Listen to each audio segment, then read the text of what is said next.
Welcome to the Do Good X podcast, a sanctuary from the entrepreneur grind. Hosts Kimberly Danielle and Stephen Lewis, advocates for impactful entrepreneurship, guide you on the path where purpose meets business. Join us to slow down, reconnect, and explore the challenges of under-resourced entrepreneurs, uncovering the unique journey of building businesses that make a difference. Now, your host.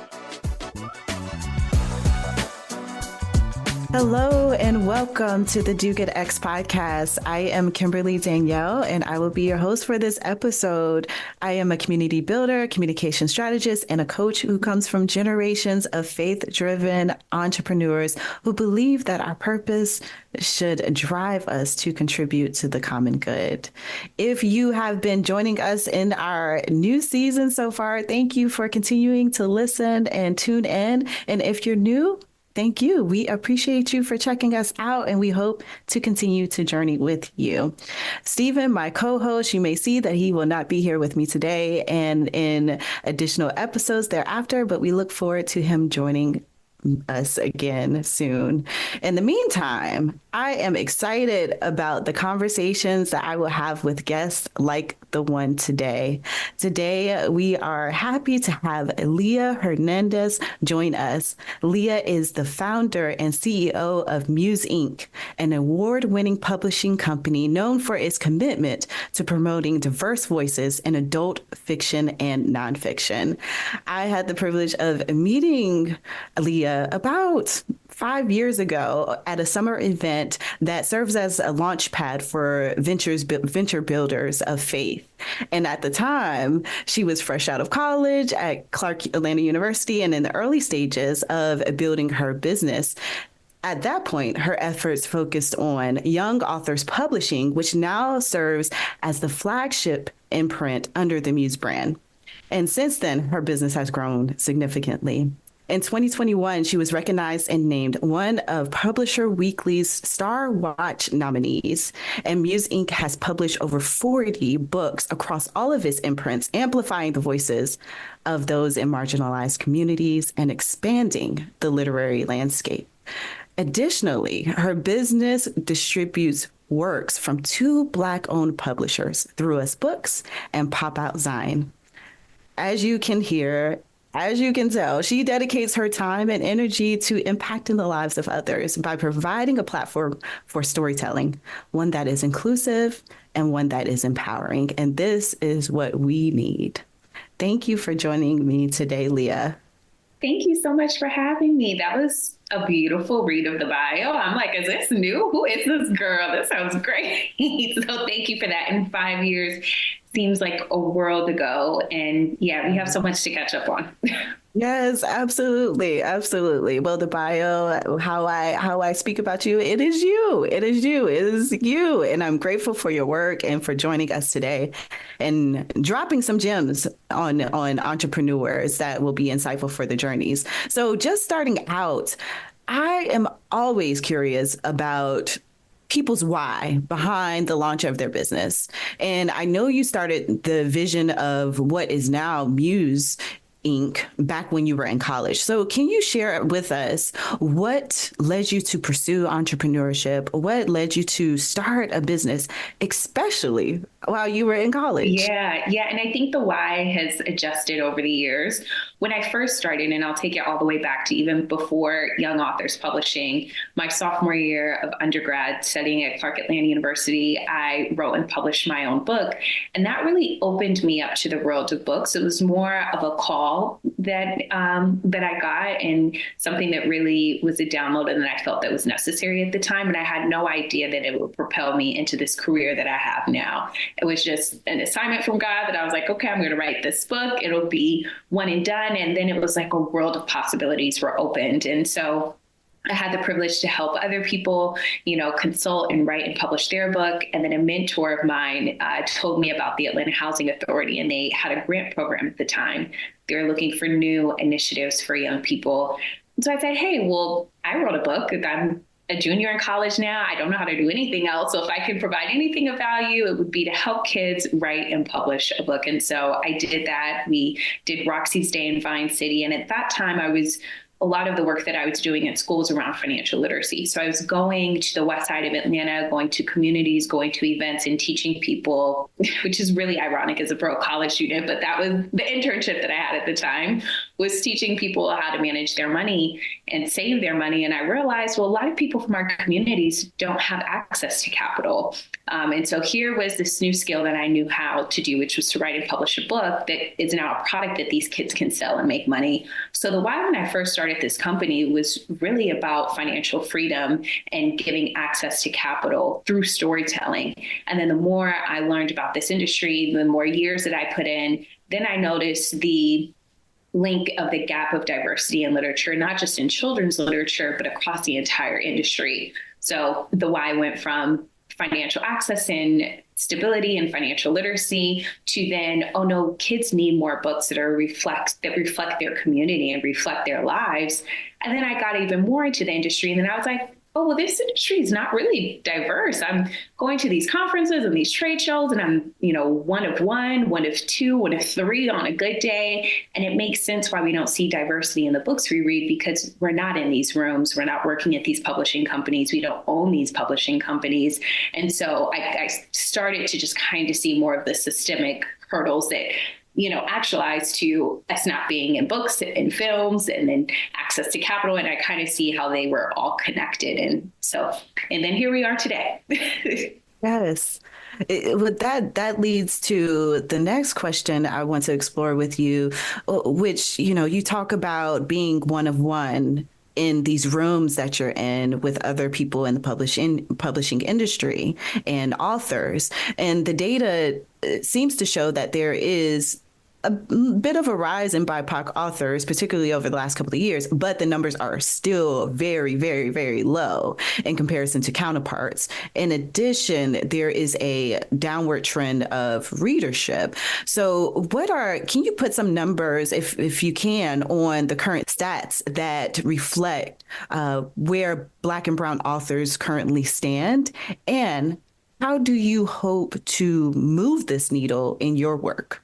Yeah, it's a great question. And the stats that you shared are very similar. The only things that I would highlight is specifically in children's books, less than 7% still currently, even though there's a rise in more Black authors, rise in more diverse books, we still only are seeing 7% of children's books are written by Black, Latinx, and Native authors combined. And so what that tells us is that a lot of these newer books that are coming out that feature diverse characters are being written by white people. And so not enough opportunities are still given to people of color to actually own our narratives and write our own stories.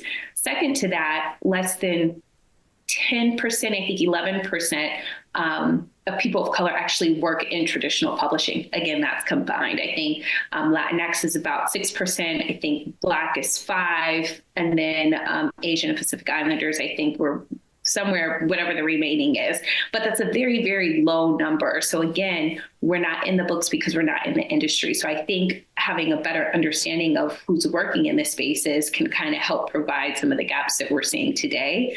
And then the last thing that I'd actually like to challenge is that we're actually seeing an increase in readership, specifically with the Gen Z population. Portland State University, I sit on their board. They have a Masters of Publishing program, and they do phenomenal research every year on trends in the publishing industry. And they created a phenomenal research project on trends in readership, specifically across Gen Z populations. And what they're seeing is that Gen Z is actually reading more, and that they're actually engaging with our libraries more than ever, which I think is phenomenal. I think it's something that as a society and as a culture, we kind of moved away from, but our libraries are such a great resource to us. And the more that we're able to actually get a library card and go often, the more money that they get. And so to answer the questions, there's gaps in each area, but I think the hope is that people are reading more. The pandemic did cause a lot more people to return to books. But I think how people are being marketed to about books and the type of books that we're publishing is going to determine if that readership stays at an all-time high or we continue to drop back down. Well, thank you for that. Gen Z might change the game. And I love what you say about libraries, because I go with my daughter to the library every 2 weeks, and she's on her journey to reading 1,000 books before kindergarten. And so it is a wealth of resources. And I am happy to see a rise of books focused and tailored to Black folks and brown folks and in the community, specifically to our stories. So yeah, that's definitely needed. And I hope that that continues to rise with the newer generations to kind of shift those numbers, in addition to how your work will impact the industry and help those numbers to shift. So I want to talk a little bit about where you started with Young Authors Publishing. And I know that imprint started as a nonprofit when you started your business back fresh out of college. What were some of the opportunities and challenges in this business structure? And what led you to pivot to a different business structure when you developed Muse Inc? Yeah, that's a great question. And I'm laughing because it just seems like a whole nother world that I was living when we were a nonprofit. And I'm just so grateful for where we are now.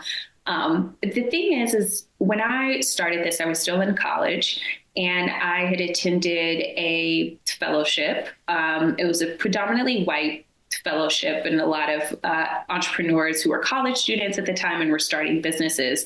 And I remember going, and I remember one of the other people in the fellowship were like, yeah, we started this business, but we only got a small investment of $250,000. It's like, what are we supposed to do with that? And I'm like sitting there like with my $5,000 grant from Atlanta Housing Authority, like, I thought I did something, like, this is great. And I just remember being around people at that time who understood that I wanted to provide access to capital and give a platform for storytelling. And the advice that I was given during that time was, foundations would jump at the opportunity to give you money for this. So many funders would love to just give you money to do this work. And so I was like, okay, well, that seems like the easy answer. We're going to go nonprofit because apparently there are funders and foundations and, all of these other institutions who give to nonprofits. And this seems like a very innovative thing that they would want to give to you. And then I got into it and I realized that a lot of these institutions and foundations give to the same nonprofits they give to often. And there's often a resistance to innovation. And people couldn't get behind the fact that this was a real product that deserved to be in the marketplace. And there were things that we needed to do in order for that to take place. They wanted us to focus more on the programming and going to the schools, which we were doing, but we also needed to go to trade shows. And I wanted to go to international shows so I can get our students' books translated in different languages. And it was just a really big disconnect. And then I sat back and I realized, well, I'm doing all this work and I would love to exit this company at some point, have a payout for myself, have a bigger payout for our authors so that way they can get more money. And the nonprofit structure it's not possible with that type of structure. And so it was a very difficult decision because I was afraid that our community wouldn't understand. I was afraid that people would think that my why was changing when in fact my exposure had just changed and my knowledge had changed. And I had found a better way to do this work outside of the structures of a nonprofit. And then my time and capacity, instead of applying for grants, I could just focus on selling more books and getting more authors and creating more innovative programs. And yeah, it was a difficult transition to make, but ultimately I think that it was the best one for the future of our company, our books, and our authors. Yeah, I think that's very instructive because a lot of people don't know a lot of entrepreneurs don't know what they're signing up for when they go with the model of a nonprofit, which definitely works for some businesses, but it may not work best for others. And a lot of aspiring entrepreneurs of faith that I chat with, especially BIPOC folks who are driven by their faith, a lot of them are driven by their faith to do what they do, and they want to do good in the world for this reason. They automatically focus on a nonprofit model. What advice or tips would you give an entrepreneur who is considering if they should start a for-profit or nonprofit venture? What would be helpful for them when they're approaching that? Yeah, that's a great question. The the first thing I would say is have your exit in mind. What I mean by that is when you feel like you have done this work to the best of your ability, you've fulfilled your goals and everything that you want, do you want to exit? Do you want to get a return on the work that you've done, or do you want to pass it on to another nonprofit or completely stop it? The option to keep it going and to get paid for it and to have some type of return for either you, your shareholders, or your community and the people that you're serving can only happen in a for-profit. The second is the work that you're doing, is there a financial model that's sustainable? So do you have a product that can go to market that could sustain the company and without having to apply for grants? Because that was also a transition. I transitioned to for-profit and found myself still searching for grants. And I'm an entrepreneur, so I'll always have that in me. But I'm like, girl, you need to focus on sales. You're trying to get grants. Like we switched gears, Leah. We have switched gears. So that would be the second thing. If you have a product that can go to market and you believe is successful, you may want to explore what your for-profit models and options are. And the third thing I would say is, what is your mission and your why? And it's important for you to understand what that is so you could figure out the best model for that possible. Because the reality is that there is money out there for a nonprofit, and the work you are doing may be better for that. But you have to figure out what your why is, what you're trying to accomplish, how much it's going to take to accomplish that thing. And if those things are priorities for foundations and institutions. Publishing books sounded like a cute thing, but when we were really trying to talk about, completely transforming the publishing industry and bringing in people of color, foundations were like, okay, this is outside of just teaching reading to kids on the weekend. Like, I don't know if I want to do that. So those would be my three things. Figure out what your why is, figure out what your business model is. And if you go to for-profit, is that sustainable? Can you do that without relying on grants and funders? And then, I'll stop there because I can list a whole bunch, but I think that those are the most important. That's helpful. That's good. That's good. And speaking of having a product to take to market, I know that Muse Inc. is launching Roots, a new personalized publishing platform that uses AI to help people create their own family legacy book, which I have a deep appreciation for because I'm into family legacy and coming from a very, very large family as well. What ignited this idea and for you to consider a technology platform in particular in this new season of your work? Yeah, I think my daughter was a big part of that. Something about having a kid that just kind of, I know for me, really shifted my focus on wanting to know for myself who and where I come from on both sides of the family, really exploring my history and my lineage in a deep way, and I wanted to be able to provide that for my daughter. And so I was thinking about doing this just for my family. And I am currently this year. And I just wanted to be able to see pictures of great-great-grandparents and read about the life that they lived and then understand the context in which that time period was and what it was like for them to simply exist. And I wanted to pass that information on to my daughter and her kids and their kids, because I believe that specifically for Black and Brown folks, our history has been a very challenging thing to document. And a lot of that is oral history. Luckily I have elders who are in my family who I can get that information from. But I think at times we believe that we just have so much time to get it. And I just wanted to do it, one, for myself and my family, so that way we had it. But then I also noticed the link to Ancestry DNA and kind of the rise in people wanting to know more about their ancestral heritage. And I figured, well, this could be something that should be done pretty easily. Like the way that I go on Canva and make a flyer, I should be able to go and put all my information into a system and use technology to help me create this product that I know will have a lasting impression on not just me, but my entire family. And so it's something that's still in the early stages. Again, I'm doing this project for myself now so I can have a better understanding of how to build our framework and what to tell coders to include into our system. But it's something that I think would be really transformative for all communities and for all people to be able to give that gift to themselves and to their family. That's great. What Is there a general launch date that you're looking to work toward for people such as myself who might be interested Yeah, no, looking at this? I'm glad that you asked that. So I'm learning to slow down. And I think at first I got excited and I was like, we're going to do this now. Then I was like, you know what, Leah, you got to learn some more things first.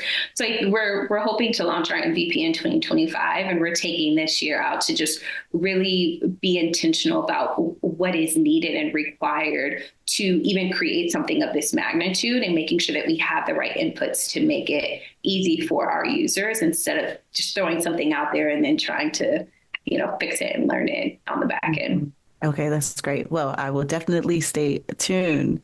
Move into another question, kind of circling back around to how we started and talking about when you were in college and really had this idea, did some work, and then started your business. What advice would you give to young students, especially students of color, who might be listening and have something nudging them and pulling them toward a business and toward entrepreneurship? What advice would you give to them? To just do it. The best thing that I could have done in college was to start when I did.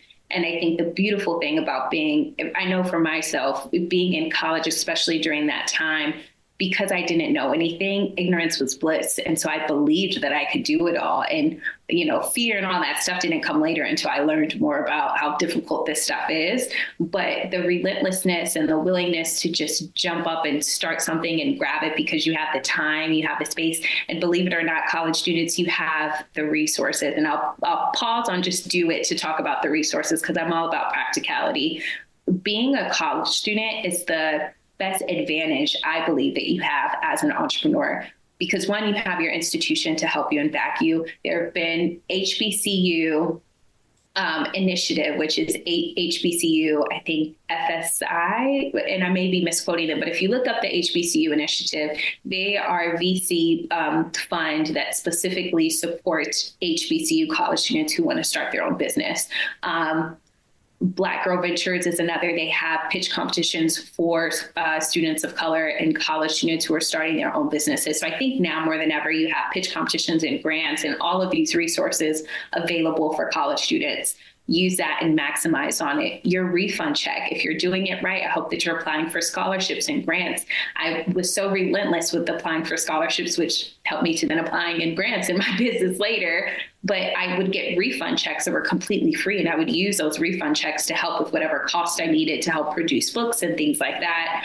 And then also you can use the advantage of being a student and asking questions for research purposes. Nobody loves to share knowledge and wisdom, more than they love sharing it with students and young people. And so I think that the ability to pick people's brain and ask them questions and lean on your faculty and lean on your professors is something that was also a huge advantage for me. So if you are a college student, you feel that nudge, you feel like you have the ability and the capacity to do something, start it now, because when you graduate when you graduate college, life is only going to life. And there are going to be so many other reasons that keep you from starting that thing. So the time is now. And then it'll also just give you more experience as you grow. I have 7 years of experience in publishing, and I'm not even 30 yet because I started young. So I think that that's the advantage too, is the opportunity to learn and grow.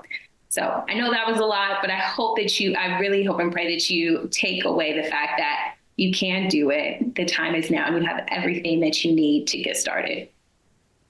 No better time than now, and all that you need is before you. I think you've mentioned some wonderful resources, which actually leads well into our next kind of segment, an area where we call it Resource Roundup. And this is where we explore various resources and practical tools, and you like practical things that people can do, Leah. And so this is great. This is where we offer that to equip and support entrepreneurs as you build your businesses. So listen in. If you're not already listening, which you should be, lean in a little bit closer, because Leah is going to provide you with some additional resources that you can explore.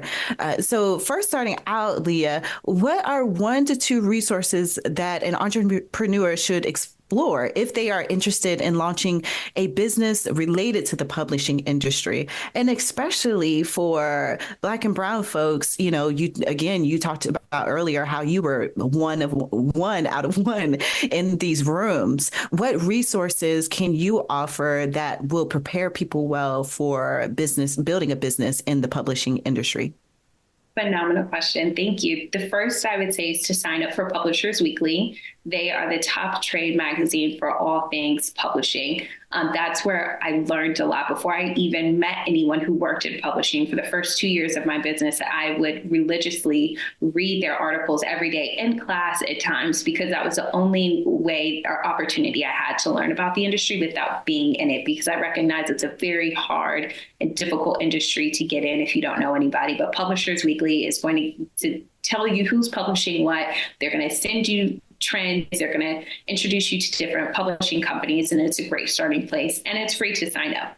They have subscription tiers, but it is free. The second I would say is an organization called PubWest. They're an association for small to mid-sized publishers. So in publishing, you have your big five, Penguin Random House, Simon Schuster, the list goes on. And then you have independent publishers like myself. Independent publishers make up a big part of publishing. I think a lot of times people only think about the big five of the world, but there are tons of small to mid-sized publishers that exist. And PubWest, as well as the IBPA, are two associations that serve both of these publishers. I serve on the board for PubWest, and we created an internship program specifically for people of color. And so we give you access to a paid internship, which honey, I did not understand why publishing did not want to pay folks in this industry for internships. I was just like, people have to pay bills. People have things to do, and they can't go buy a sandwich with free money or free books. So I digress. They have an internship, as well as Legacy Unbound, which I'm really honored to be working with this year. It is founded by an incredible Black woman, and her team is amazing. And they also create paid internships for people of color who want to work in the industry. But the cool thing about Legacy Unbound is they pair you specifically with Black and Brown owned publishing companies, bookstores, or literary agencies. So you're working with people who look like you, which oftentimes isn't that accessible because it's not many of us. So I would encourage you to go to Legacy Unbound, PubWest, IBPA, as well as Publishers Weekly. That is a great starting point to just kind of have a better understanding of publishing, and a great way to get some internships and some fellowships as well. Thank you. Incredible resources. The next area of resources I want to look at with you is, given your background in the development of Roots, which is your tech platform that you're working on and developing this year to launch next year. I know that you're not a tech, you don't have a technical background. How can a non-tech founder starting a tech-based business get their venture started? Like what resources might they be able to keep in mind as somebody with a non-tech background to develop a tech platform? Yeah, it's a great question. And it's something I'm still learning too. So if y'all have resources out there, tell me, because I'm new in this game too. But first I would say is, I think all entrepreneurs need community. And I think that we start there. I think Do Good X is a phenomenal example of that, and a place to find like-minded people who are doing similar work and who have similar ethics and morals and beliefs as you as well. But there are so many others out there. And when I first had this idea, I went to those groups. I went to Goody Nation. I went to the Tory Burch Fellowship. I went to Black Ambition. All of these groups that I had been a part of for the past few years, I had built friendships and community and friendship. And I went to these same people who either had tech businesses or knew somebody in this space, and they gave me resources and connected me to coders and connected me to websites and platforms. So I don't have too many resources specifically on the tech side, but what I will say is if you're not in community of entrepreneurs and people who are building innovative things, apply to be a part of those communities. And there are so many out there. I just listed a few, but there are tons out there specifically for the state and city that you live in. So I would first say find your community, and then your community can then lead you to those resources. And then the last thing I'll say is I had a meeting with the coder, and someone had told me, I think it's called like white space or something, where you can like build out your website flow if you're building a tech platform. And it was all of these very confusing things. And the best piece of advice that I got from a coder was to not overcomplicate it. And he was like, Leah, go out and go get a notebook, a white notebook, no lines, and just draw out what you want it to look. Draw out your web flow and then send that to a coder. Because a lot of times we try to use these platforms and we try to be tech when we're really not that tech yet. And it confuses what it is that you want to do. So if you do want to build something in tech, start simple, jot it down on a piece of paper so that way you have a clear understanding of what it is that you want to build. Because if you don't know it, it's going to be nearly impossible for you to try to explain that and articulate it to a coder. Yes, work smarter and not harder. 1,000%. Yes, I love the way that they simplified it for you. Last question around resources. What are 2 to 3 entrepreneurial resources that helped lead you to your growth and success that you think can provide value to others? It's like in terms of books or just anything. I'm leaving it open for you to choose whatever speaks or has spoken to you. Yeah, that's a great thing. It may not be a resource. It's a practice that I started that has really helped me a ton. I read Think Like a Monk by Jay Shetty. And in his book, he talked about just doing 3 things a day. Instead of trying to do the full laundry list of things, pick 3 things. And I have it in my notes. I do it faithfully every day, even if it's not work related. But I think for high achievers, at times we want to do everything under the sun. And then when we don't do everything under the sun, because it's impossible to do, we feel defeated. We feel like we didn't do enough. And I think that leads to overworking and having burnout. And so 3 things, it sounds so simple, but if you're an overachiever, especially if you're building something, I think that having some type of wellness practice is important. And I think giving yourself 3 things to do a day would really help. More practically on the entrepreneurship side of things, having a banker and a relationship with your banker is really important that I think a lot of people don't talk about. I recently have established a better relationship with my bank in the past 2 years, and it's helped a ton with cash flow and getting lines of credit and things like that. And so I would encourage you all, if you have a business account with the bank, go to that branch, build a relationship with whoever their business manager is. All the banks have them, and some banks even have programs to help founders. I personally bank with Chase, and they have a phenomenal program that I was able to go through that kind of helped us with the basics of our finances and helped with cash flow and things like that. The money is important, and the sooner that you can master it, the better. I wasted a lot of years just not knowing things. I didn't know what I didn't know. And so the more that you can get a hold of your finances, I think that would just be really, really helpful for you moving forward.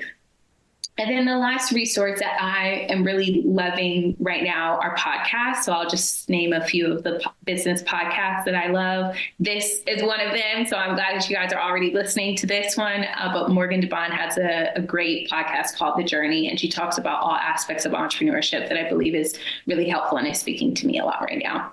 So I know that was long-winded, but I hope that answered your question. Thank you so much for the various resources that you have provided, both talking about community, books, websites. I hope you all check them out. And if you are enjoying this conversation with Leah Hernandez and find value in the resources and insights that she is sharing, go to dogoodx.org. Here you can subscribe to our email and keep posted on our resources, and join our Do Good X LinkedIn community, where we will share tools and tips like what Leah is sharing today and provide entrepreneurs and change makers with a community of support. So we hope to see you there. Now we are going to shift to our last segment with Leah, and this is what we call off the cuff. So we have a series of questions that have not been shared with Leah, and we're just going to kind of throw them out. And Leah just wants you to share what comes off top of mind, uncensored, unfiltered, and we will see what you say. So I'm so excited for this. All right. So starting out, what is one of your superpowers, a gift you bring to the world? Organization. I am an organizer through and through. I will pull a spreadsheet together. I will get my family organized. It's my favorite pastime is just to organize things. What is the best piece of advice that you have received on your entrepreneurial journey? The only way to see it is to not quit. You don't get to see whatever it is that you're trying to build if you stop. How much of your success do you attribute to your faith versus your own grit, will, and hustle? Faith without works is dead. So to me, it is half and half. 100%, 100%. I would say you need 100% faith, as small as a mustard seed. And that small little mustard seed will take you a long way, but you have to put in the work. It is a non-negotiation. I believe that our God and our Creator honors, us to be great in what we do and to do our work well. So I think that you need both, and I don't think that you can have one without the other. I think you can work yourself to the grave, but you are not going to see the success you want if you don't have faith behind it. If I were to ask a family member or a friend or someone close to you, one word or phrase that captures you in your essence, your being, what would that be? Family and friends. So they know the real me. So that's kind of, I don't know, you ask a family member, they may say I'm the blonde of the family. You ask another family member, you may get bubbly and funny and goofy and silly. But I think caring is what they will all say. I care very deeply about my village. I would not be here without them. And so I go hard for the ones I love. So I would hope that they would all know that I care deeply about them. Complete this sentence. Because of my entrepreneurial endeavors, communities will be or are more able to blank. Thrive. That's it. Thank you so much, Leah, for joining me in this conversation today. There are a lot of gems that you offered, and I hope you all have enjoyed hearing her, hearing someone's perspective coming from the publishing industry who has a thriving business, who is also exploring a tech platform as a non-technical founder of that platform. And just continue to tune in. We want to journey with you. We want to hear from you, and we hope to connect with you. Until then, be good and do well. Thank you so much, Leah. Thank you so much for having me, Kimberly. It's an honor to be here with you. All right. So, Leah, one of the things that Stephen and I talk about a lot is the value of slowing down to really center ourselves, reconnect with ourselves, and dare I say, it really helps us to move forward faster and more mindfully and intentionally. So I want to hear from you, like what helps you and other entrepreneurs in your community to move through the entrepreneurial journey clear-headed and maybe even at a faster pace towards success than others? Yeah, it's changed for me over the years. When I first started, honoring the Sabbath was huge for me. 'Cause when I started, I was running my business and still in school. So I was working and doing all the things 7 days a week. And so having one day a week where I just rested was a great foundation for me to start. Now that I'm a mom, things have really changed. My relationship to work is just different. Like you don't need to do all of that. Like and I wish I could put it a better way, a more eloquent way, but it just really comes down to the fact that I don't need to do it all. And I have found myself working less hours, saying no to more, and having better returns.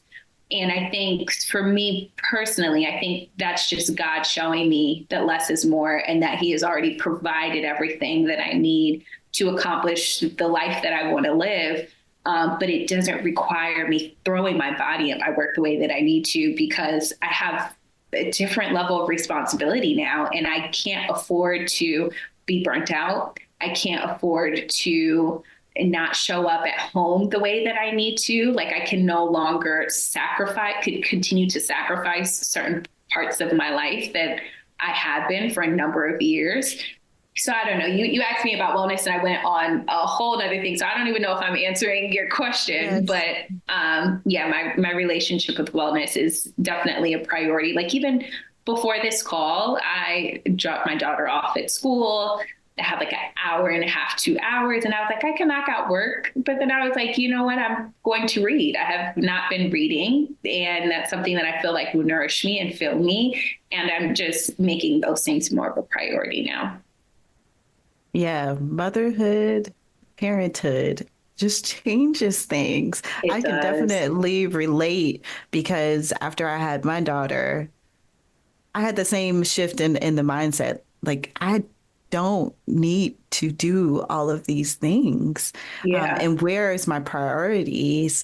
Where are my priorities and how are those priorities listed? And so I also stopped doing a lot of stuff. The other interesting thing too that I found that I've shared with some parents, not just mothers, but fathers too, is that after I had my daughter, I chose to work less, or I had to navigate because she's a pandemic baby. I also had to navigate raising an infant during that time working from home. And so I had windows of time that I had to work in, and I had to be super focused when she was taking a nap, super focused to get things done. So I found that I actually do more with less time now. Yes. Oh my God. I used to have a professor that would always tell our class, and we were all like 18, 19, 20, 21 with no kids. He would say, my best students are always moms, particularly he would say single moms, but any mom. And I think this is the same for fathers too, but I think it's to that point you realize you don't have all the time. So if I have, listen, when that nap starts, it is like an unknown time clock and I have no clue when it's going to go off. So if I have one thing that I need to do, I'm going to focus and do that one thing, and it's going to be done well in that short amount of time. So no, I completely agree with that.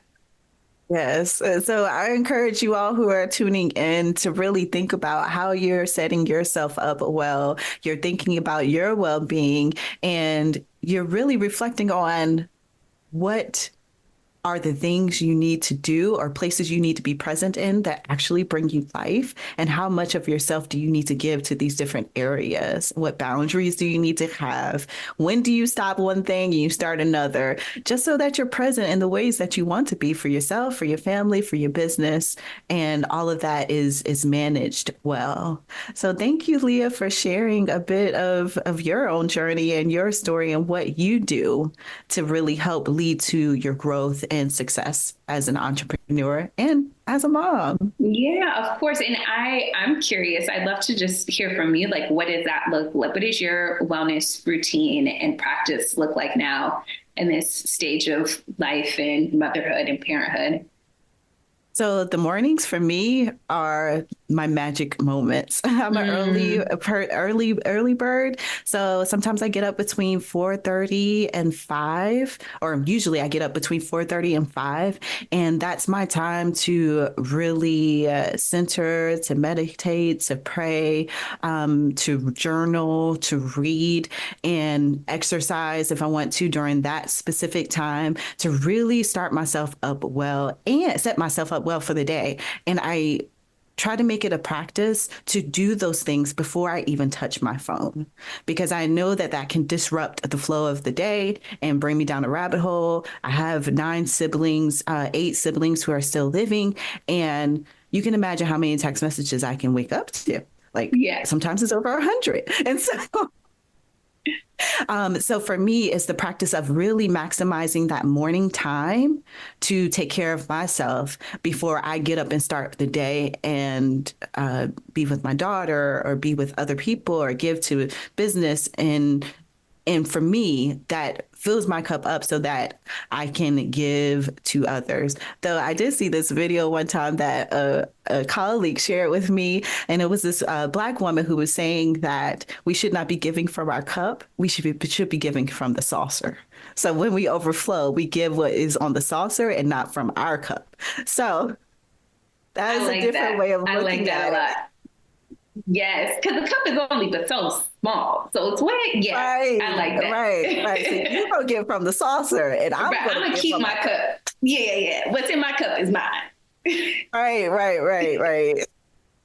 I love that. Thank you for sharing that. That's helpful to hear, and it's something that that I'm leaning more into. I didn't have a pandemic baby, but she was home with us for the first year of her life, and so that work from home thing it is a real thing. So I'm now getting back into figuring out what that routine looks like for me. Yes. Well, thank you again, Leah, for joining me. And I want to chat with you offline to hear more and to track along with what you're up to and see the ways that I can support it. But thank you again for joining me on the podcast. We appreciate you. Of course. Thank you so much for having me. It was truly an honor. Thank you for listening to the Do Good X podcast. To continue the conversation or access our resources, visit www.dogoodx.org.